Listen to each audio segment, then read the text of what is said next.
What is good, everybody? It's your boy Mavis back with another video. Just want to say what's up to the Mave team. If you haven't liked and subscribed, please like and subscribe. And if you're new, welcome, because we got all the best stuff here for Shinobi United. So we're going to go ahead and start with the top 10 most broken ninjas. That's what the video is about today. And let's get straight into it. So we got ninjas. We're including URs in this. I'm going to check out the gallery since it has everybody in there. All right, we got, let's see, Kakashi's. Wait, when they dropped this? Kisame. Kisame is dropped? I didn't even see an event for him. Wait, hold on. I got to see if there's an event for him real quick. No, like I thought it was the Jiraiya. All right, so this might be, affected a little differently because I already had my top 10, but now it might be switched. We're going to go ahead and check this Kisame out, see if he's all that. He might not even be part of the top 10, but we're about to find out.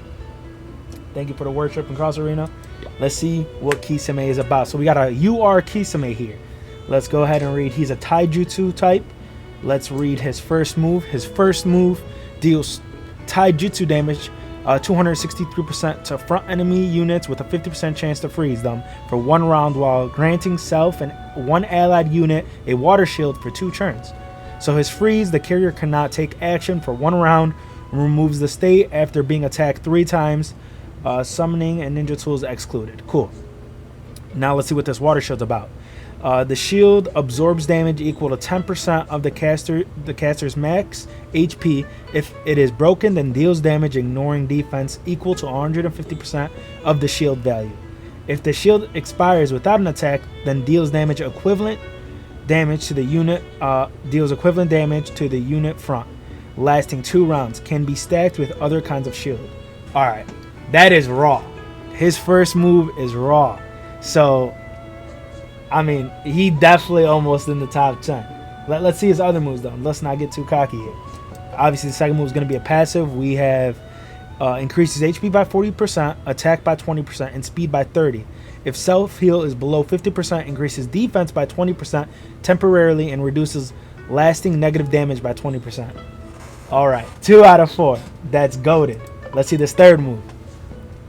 Great Shark Bullet Technique deals 150 taijutsu to all enemies. There is a 60% chance to inflict piercing on enemies for 2 rounds. For enemies who are in the state of freeze or slow, the chance to inflict piercing increases to 90%. And if you don't know what piercing is, it's right there on the bottom. It says reduces the carrier's defense by 40% for 2 turns. This guy is raw. He is super raw. So not only is he a heavy hitter, he also does AoE, he freezes, he pierces, and he gives a shield.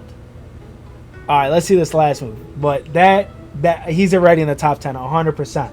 Whenever he drops and you thinking about spending money, this guy is the way to go. Let's see his last move. It's another passive. After action, there is an 80% chance to stack 1 negative block effect, and each layer can absorb 9 control negative effects once, lasting for 2 turns. Now let's find out what that is. The carrier is immune to a non-control negative effect once, and then the status will disappear, stacking up to 3 times, lasting for 2 rounds. Okay, so I'm not sure what they mean by that. I'll do more research into it, but I bet it's raw too. So he's definitely in the top 10. If when he drops and you need a new taijutsu character, this guy is the way to go, because he is a beast. Alright, so we're going to start off. Number 1 is Kisame. This isn't in order. We got taijutsu. He's a taijutsu character. Next, we're going to go into my boy, Nagato. Nagato is a healer. His first move is restores Nagato's attack by 98% HP for all allies and increases the target's critical damage by 20% and critical by 20% for two rounds. So critical damage up increases the carrier's critical damage by 20% for 2 rounds, and then critical up is increases the carrier's critical by 20% for 2 rounds. So, I mean, first of all, he's a healer, and he's a very good healer. I wouldn't say he's the best for healing, but that's pretty decent for what else he offers. Now, I'm going to get more into that. So, his passive move is called the Rinnegan. It increases attack by 40%, HP by 20%, and speed by 30%. Then we're going to move on to his third move, which is True Shikoboki Tensei. Deals 150% ninjutsu damage to all enemies. there is a 60% chance to reduce the enemy's attack by 20% and critical by 20% for 2 rounds. Welcome, whoever just got online. I didn't read the name real quick. Attack down. So if you don't know what they do, attack down reduces the carrier's attack by 20% for 2 rounds. Crit down reduces the critical by 20% for 2 rounds. So just like Kisame, he's a healer, so he heals. He also does AoE, and he reduces people's attack. So he's a dog. And that's not even the best part. We're getting to the last move, which definitely puts him at the top 10, because he heals, does AoE, and Impure World Reincarnation, which he revives. And I'll get more into that right now. If there are sacrificed allies after action, Nagato revives one sacrificed ally by 200% of his attack and deals 100% of the revival value damage that ignores defense to the enemy that has the highest HP. This damage ignores effects like damage share, damage reduction, block shield after being triggered. Cooldown for 4 rounds. So he revives, he AoEs, and he heals. I mean, these URs are insane. As you know, they are URs, and we are going to get into regular characters. They're not all the URs are the best, but this is what I personally feel. If you guys have a different opinion about the top 10, please go ahead in the comments and let me know who you think should be on this top 10 list. So next we're going to move on to, you already know my boy. I'm going to go to my ninjas, Roshi. This man is raw. I already made a video about him, but I'll go ahead and cover it for the people if you're new to the channel. And if you are new, go ahead and check out that first video, because I'm going to kind of speed run through this. So his first of all, he's a heavy hitter. He does hella damage. I'm like just going to summarize that. His passive increases attack by 35%, HP by 20, and speed by 20. Third move, does AoE and does hella damage once again. Passive move. He strengthens his first move, which makes him an even heavier hitter. And if you, like I said, if you haven't watched my first or second video, I'll go ahead and leave it at the end of the video so you guys can click on it and see about Roshi more in depth. But if you want to build a heavy hitter who also does AoE and you don't have to pay money for, Roshi is the way to go. He's a heavy hitter. Next, we're going to move on into, oh, I just left. My bad. All right, scratch that. We're going to keep going. So next, we're going to move into another UR, which I personally don't have, so we're not going to even... I did have that in Nagato, but this one's better. We're going to move into Madara. Since I haven't made a video, I'll go ahead and read about Madara's skills. He's also a taijutsu user. Madara's first move, Madara summons Susanoo to perform 2 slashes on the enemy in the front, dealing a total of 260% taijutsu damage. Additionally, deals targets max HP by 6%, true damage up to self attack 3, and steals 30% of damage, HP obtained, Sharingan. So, and then under it says Sharingan and Mangekyou exist at the same time, able to launch Sharingan. So this man is like a beast, because you're gonna see like later on, he just attacks so many times. He's like a nuker. Like he'll attack 3-4 times in a round.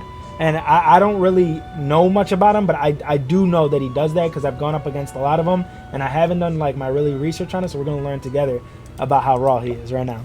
So his Susanoo, this is his passive, increase attack by 40%, HP by 20%, and crit by 15%. Now we're going to go into his third move, which is Madara's normal attack is changed to casting power of Susa. The damage value is increased to 135%, and additional round of spree is added to himself when attacking. When a unit then himself dies, Madara launches 1 extra normal attack. This effect can be triggered 1 time every round. So like essentially, if everybody's dying before Madara, he's gonna like unleash hella attacks before that man goes down. I've seen him win by himself damn near at like the end of the round, just clutching it up for somebody's team. This is Mangekyou, as we read in the first one. Spree is increases crit by 20%, crit resistance by 10% for 1 round, cannot be dispelled. So boom, that man's a beast. And then I'll probably make a video about him. One of my crew members, shout out to Abe, he has him. So we'll probably see him in action when I make a spotlight video about him. If you guys would like that, let me know in the comments. Next, we're going to move on to another healer, which I have. So I'm going to go ahead and go back to my ninjas. It's my boy, the Six Tails. Once again, still don't know how to say his name, but I'm going to pronounce it for y'all. Yukataka. So he's the Six Tails Jinchuriki in the show. You don't really see him turning into like the Six Tails, but it's still decent. So he is probably the best free healer out here. Obviously, Nagato is probably like a good healer, but he's like an overall good healer. Like, not only is he a good healer, he's a good damager. He attacks everybody. He increases crit and all that stuff. This man just focuses on healing your team, and he AoE heals everybody. So has an 80% chance to inflict sleep. I even forgot about to pronounce that. He also inflicts sleep. Well, let me just keep reading. Inflicts sleep on one enemy with the highest speed and to deal 100% damage to the target. Additionally, inflicts block shield on one ally with the lowest HP percentage and increases the whole team's attack by 25% for 2 rounds. Told you this man is raw. He even had things that I forgot to even mention. So the block shield, this carrier is immune to damage once the effect is not applied to the buff damage over time. The barrier damage of wood release, summoning damage, or ninja tool damage. The effect lasts for 2 rounds. It cannot stack. But it's still awesome. Next, we're going to move into sleep. If you don't know what sleep does, it puts the dude to sleep. I'll read more into it. So the carrier cannot take action for 2 rounds. When the carrier is attacked once, the stay has a 50% chance to be dispelled.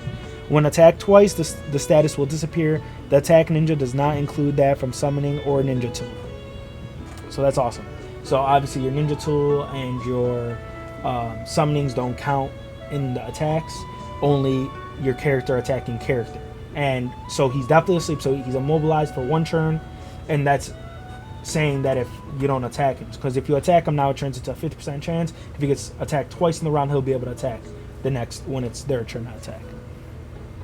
But he's still a beast. Oh, and he increases attack, which I completely forgot to mention. Second move, increases HP by 40%, attack by 20%, and healing by 10%. Now, this is the move. This third move is where he comes in clutch with the healing. Restores Yukataka's attack 130% HP for the whole team. Converts redundant healing into a healing shield and inflicts continuous healing for 2 rounds, restoring Yukataka's attack for 25% HP for every round. So I'm telling you, he is also a limited recruit, so you're not going to necessarily need to spend actual money, but you are going to need to save for him because you can't regularly summon him. You got a limited time of recruit. It costs about 22,000 gold, if I'm not mistaken, and that's if you go all the way to the 110 to guarantee it to get him. Now, he's definitely worth the money. Your gold ingots, he's definitely worth it. He's the guy. He's a beast, especially if you're a free to play and you just need a badass healer. This is the way to go.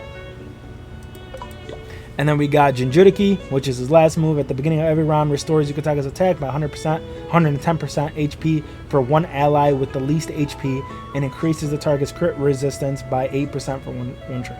Some more healing, some increased crit. He's a dog. And that is number... I forgot what number we're at. I'm just going to keep going because I got my list in front of me. Next, we got Gara.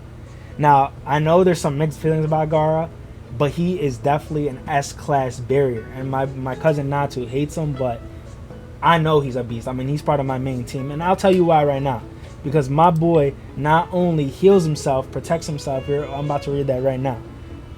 And he's an S-class decided by a lot of people as well. So, protects 2 allies. Oh, yeah, he doesn't only protect himself. He protects his allies as well. With the highest attack, sharing 50% of the target's damage taken, and increases self and the target's damage reduction by 15% and control resistance by 15% for 2 rounds. Protects. Next is his second move, which is the passive 5th Kaze Kage, increases HP by 40%, damage by 20%, and damage reduction by 10%. His third move is also another... I thought it was way longer than this, but I mean, it's still good for a barrier. He's healing himself. Restores 25% of self max HP. So I mean, you don't only need to not worry about having a badass healer to heal everybody. He'll do that for himself in the 3rd round, and he protects. And then his last move is another passive skill. Permanently increases self-damage reduction by 15% when attacking. Has a 25% chance to reduce the target's defense by 30% for 2 rounds. Normal attack is converted to a triple combos, dealing 120% when attacked. Always launches a counterattack with the triple combo. So not only does he heal, protect, he also counterattacks, and triple combo allows him to attack 3 times. So he's that guy. especially if, once again, he's not a UR, you're looking for a barrier, this man's the way to go. We have another barrier on this list that we're going to mention a little later, but Gara is a character that you can actually summon. You can get him from different places, and I'll probably make a spotlight video about Gara, so you guys will see where you can get him and stuff. So he's actually not that expensive at all, because you're not going to need to use gold ingots. You could, but there's no point because you can get him anywhere else. So we're going to move into Kakashi over at Lightning. Mine's not that strong, but we'll still use him. So Kakashi's a heavy hitter. We're going to start with Lightning Transmission. Kakashi uses Lightning Transmission to attack 2 random enemies in the back column, dealing 210%, and has a 40% chance to inflict stun on the enemy for 1 target for 2 rounds. So obviously stun, it's right there. It says the character cannot take action for 2 rounds, and I'm talking about you can continue hitting them, not like sleep or anything. They'll be immobilized for 2 rounds, and I'm pretty sure, what do you say, 40% chance, so that's awesome. And I'm pretty sure there's another learn talent that you can increase his talent for that, and we'll get more into that if I do a Kakashi spotlight video if you'd like to see it.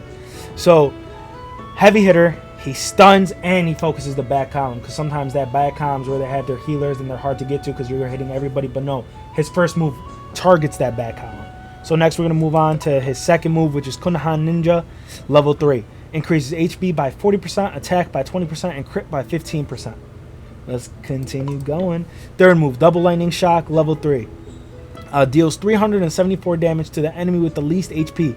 If the target is with stun, increases the damage by 20%, and if the target is killed by this skill, disables the target to revive in any common way. The effect is invalid for Holy Spirit. Alright, what more do you want to know? I mean, first of all, he deals hella damage in that last move. He goes after the guy with the least HP to try to guarantee a kill if he's already low, because it's around his third move. And if he has stun, he does even more damage, and you already have a 40% chance. And if you build this man right, he is a stun cold killer. Now you guys may disagree, just let me know in the comments. This is what I'm thinking, you know what I'm saying? I'm not perfect. This is his last move, Sharingan, level 3. Every time a unit dies, restores 10% HP for Kakashi and grants 1 stack of Sharingan. Each stack increases Kakashi's damage by 15%, lasting till the end of the round. A unit that dies multiple times within 1 round only grants 1 stack. Kakashi can inherit the stacks. What's up, my Sanji? Stacks when he had when revived. So Sharingan increases the power from the Sharingan. Each stack increases Kakashi's damage by 15%, as it was saying, and can stack and cannot be disabled. So if you have people dying and it's like the last round, Kakashi's going to be a heavy hitter. You know what I'm saying? And I mean, the only thing that sucks about it, which is, I mean, he'd be a little like broken. I mean, this is still kind of broken, but if somebody were to die and then you'd revive and die again in the same round, you won't get another stack. But if they come back the next round and die, he'll get the stack again. So, I mean, you have a like if you have a coming back to life. What's up? I didn't even see what that was. If he comes back, like if you have somebody coming back, like if you have a team that's always coming back and reviving and whatever, this guy's gonna be a dog, destroying people. So that's Kakashi for you. Let's keep going. We got our next person, which I only have one of him and I haven't built him up yet. So we're gonna go back to the gallery for this. He's an Earth type and he is a barrier. So here's another barrier that you are gonna need to get from the limited time recruit, but he is an absolute dog, and we'll get into it right now why he is.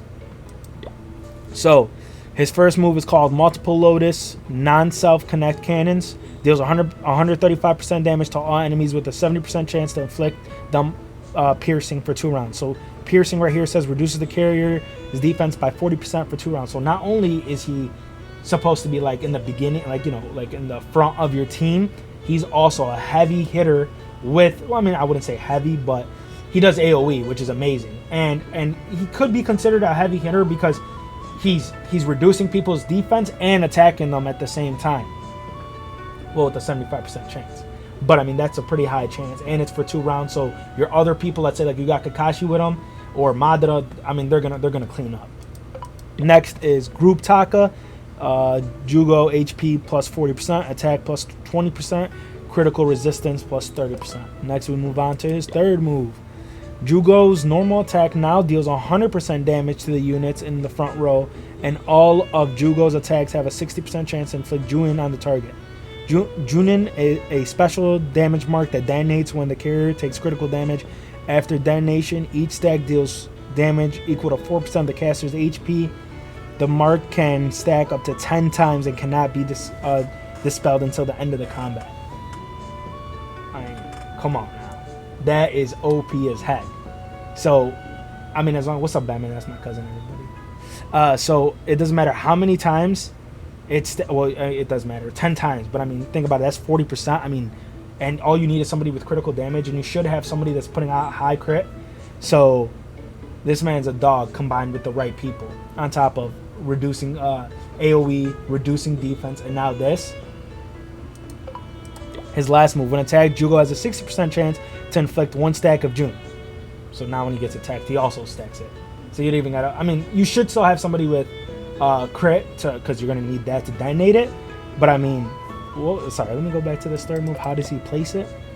Jugo has a 100% chance damage to the units in the front row. Jugo has a 60% chance to inflict Jugo. Cool. So he has a 60% chance here, and now that's when he attacks. And now when he's being attacked, he also has another 60% chance. And if somebody has healing,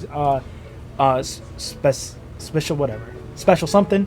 So if they specify in healing abilities, it gets increased to 100% chance.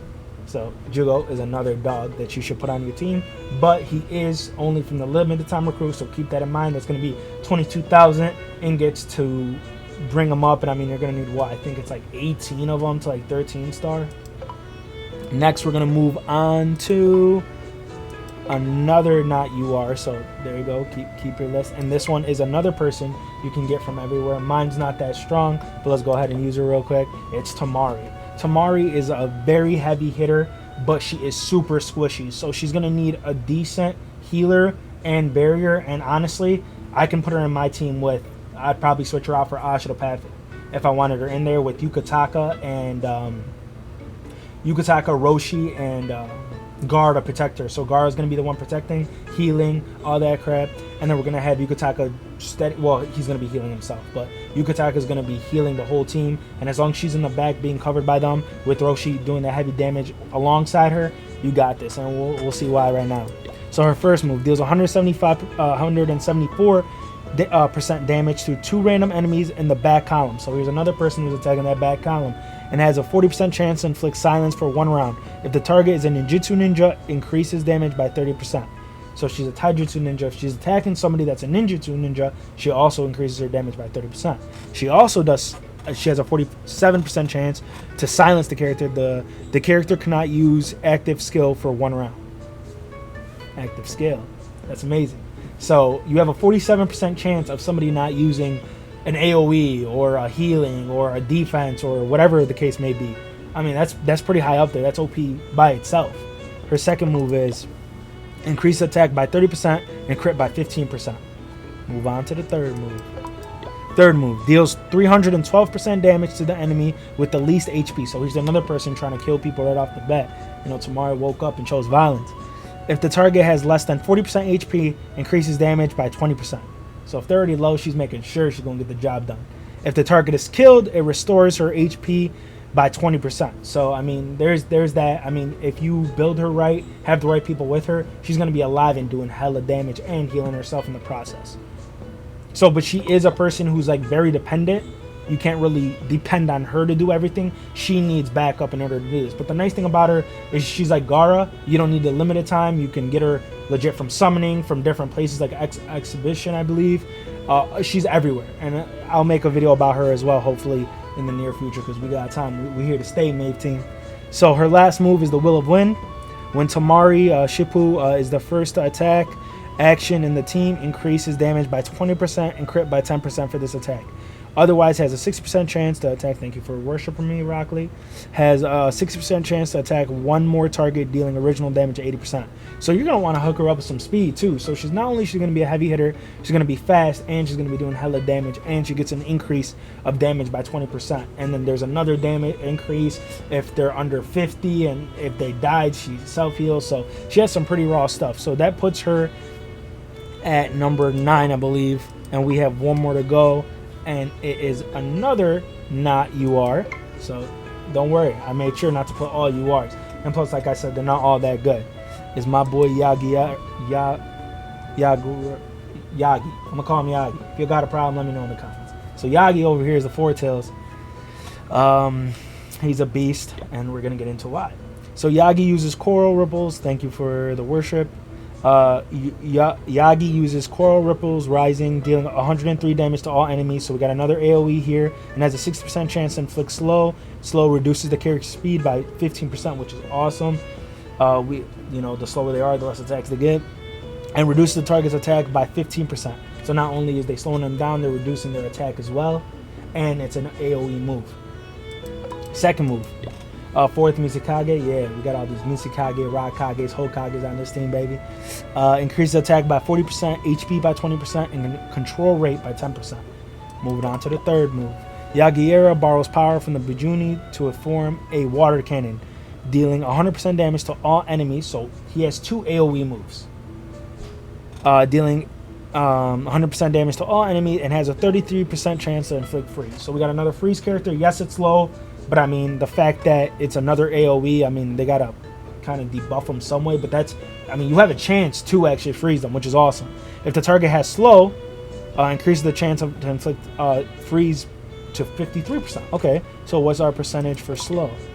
And it's 60%. So I mean, that's doable. That's super doable. So he has two moves kind of, working out. So best case scenario, you're gonna get the person slow, so they can't, they're gonna attack less. Their damage is less because of that first move as well, and they have more than a 0.5% chance, like 3 more percent.